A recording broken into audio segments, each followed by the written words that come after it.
So UFC 322 ZDM versus Islam, November 15, Madison Square Garden. Like यस्तो बवाल स्ट्याक्स छ नि यो कार्ड अन पेपरमा त like the best card of 2025 for sure, no doubt त्यो कुरामा होइन. अनि फाइट डेमा पनि यो कार्डले फर स्योर डेलिभर गर्नेवाला छ. आम 100% पोजिटिभ है. But the main question is where is the fucking promotion? Dana White, you bald cunt, you son of a page. कता छ क्या प्रमोसन? Promotion zero. लाइक युएफसीको one of the biggest fights हुँदैछ होइन. अनि युएफसीको one of the biggest superstars right now Islam Makhachev fight गर्दैछ for second belt होइन. अनि इफ इस्लाम माकासेभले यो फाइट जित्यो भने is आर्ग्युबली going to be one of the greatest fighter of all time, or maybe the greatest fighter of all time कति धेरैको लागि त होइन, नो डाउट. बट त्यो लेभलको हाइप छँदै छैन क्या यो कार्डको.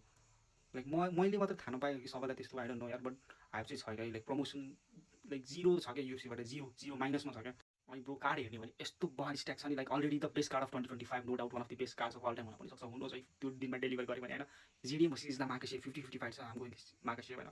अनि Shevchenko versus Zhang Weili. Shevchenko like arguably the greatest women's MMA fighter of all time along with Amanda Nunes होइन. Zhang Weili she is going for a second title 125मा. Like she is too good होइन. दुईजनाको age चाहिँ same छ है. अनि Leon Edwards versus प्राक्टिसको last fight against जफनी पप्पाल पर्फर्मेन्स थियो. लाइक हुन्छ नि फ्लोइङ स्टेटमा थियो क्या मान्छे होइन. अनि यता Leon Edwards last fight against Sean Brady submit खाएको थियो. कमब्याकको लागि आई गरिरहेको छ उसले है. बट अति नै हाई लेभल फाइटर है लियन एडवर्ड्स चाहिँ. गाह्रो हुनेवाला छ for Carlos Prates, but let's see. Matchmaking चाहिँ 10 आउट अफ 10.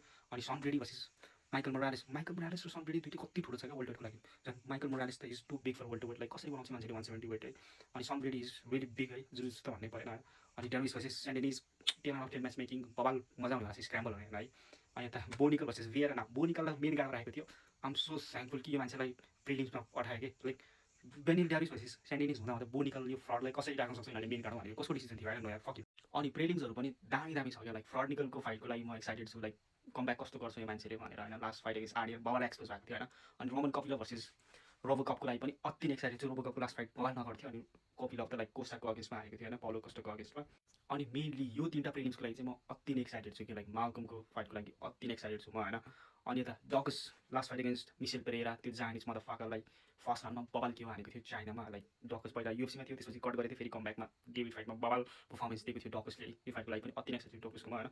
अनि यता बाइसाङ्गो लाइक यो मान्छे अति नै बबाल छ होइन. अनि last fight like Dana White contender सिरिजको एक हप्तामै फाइट गरेको थियो उसले. अनि त्यसपछि सबमिसन विन निकालेको थियो आई थिङ्क है. अनि अहिले फेरि एमएसटीमा फाइट गर्दैछ. वेल एक्साइटेड फर दिस गाइ है, बबाल हुनेवाला छ.